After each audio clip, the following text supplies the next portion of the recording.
I'm not going to make this a bigger deal than it is because, it's just some stuff I've seen on social media.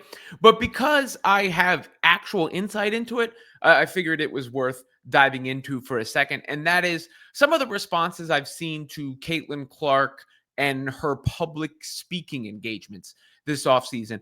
And I understand fans are thirsty for her Nike shoe, right? Like fans want her Nike shoe, and I get it. If her shoe was available, there would be a couple pairs in my house at this point, I'm sure.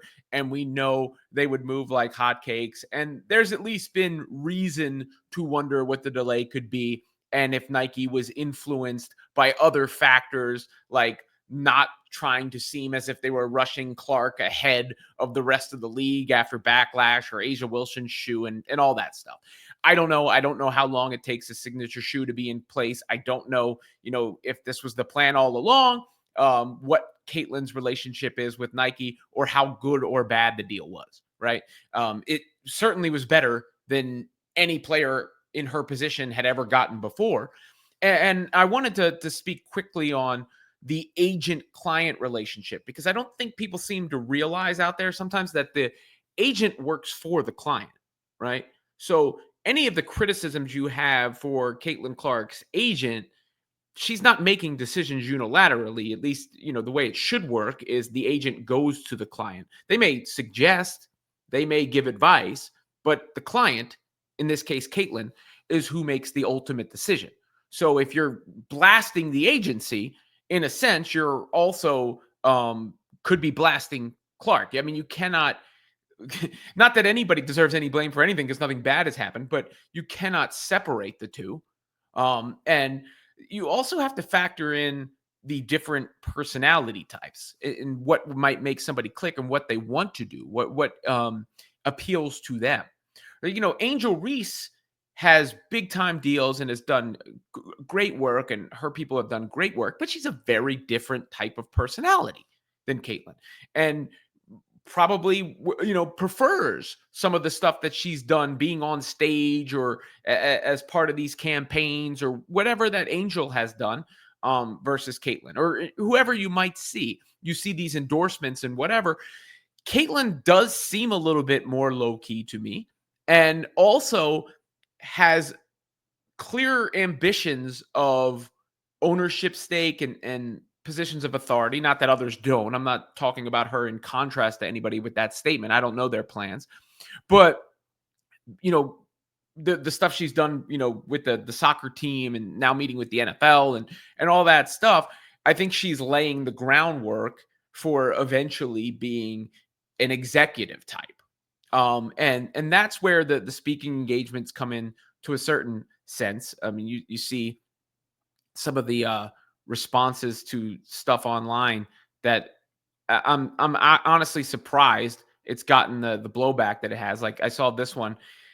She's the keynote speaker at this whatever this conference is in Pennsylvania. I cannot tell you how easy that stuff is. The easiest money I've ever made is public speaking. Sometimes and trust me, I ain't make Caitlin Clark money and I ain't Caitlin Clark, right? But there's been engagements that I've done where I see the check afterwards and I'm like, I got this for that. It was equivalent to a lot of actual work I had to do versus 15 minutes on stage or 20 minutes on stage or whatever the case for her is, 45 minutes on stage. And she's probably making hundreds of thousands of dollars doing these things. I would say at minimum 100 grand, for a quick thing that is not time consuming versus filming a commercial is time consuming. You got to be there the whole day. You got to do all this. Doing PR tours around products is time consuming. You know how many athlete interviews I've done where they're promoting a product and they're miserable because they're going from one outlet to the next outlet to the next outlet. It's annoying and draining. And that comes with the PR tour of pushing a product. So, I think this suits what she's trying to do and how she's trying to build her brand. And secondly, I'm certain it is very lucrative without being time consuming and without being a ton of work. And it also positions her as someone of authority, both now and going forward, so that when her playing career is done, um, she can take on such pursuits. Not to mention, it's low key, right? Like it's not blown up everywhere.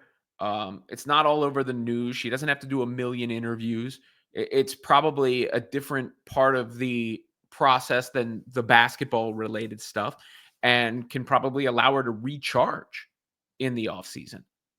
So I honestly I don't get what, yes, it might appeal to an older demographic or whatever, but it's also demographics that spend money and things like that too. You have to factor in as to why certain things are done. But I think the speaking engagement aspect of the way she's marketing herself and using that time in her off season is very smart, very astute, probably very lucrative, and not too much work and not too much stress.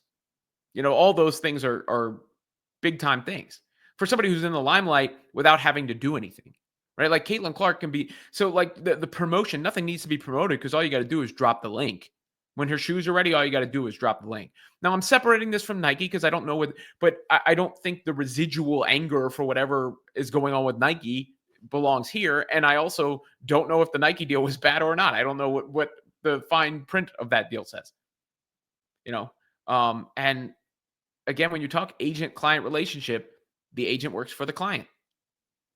So that has to be taken into consideration. So I'm not making this into a bigger deal than it is because obviously it's clearly not a big deal in the grand scheme of things, and it's just a little social media activity. And I'm hypocritical in the sense where I talk about not blowing up a little social media activity into a big deal. But I just thought perhaps people would want to hear my point of view on it because I've done public speaking before. And I can understand the approach in this aspect. I've also had agents before, so I know how some of that works. And in Caitlin's case, I'm not sure it is her um, brand or desire to just be plastered everywhere and to be everywhere and to be having to be out there all the time and on and on and on and on and on. That's just some people that fits them better.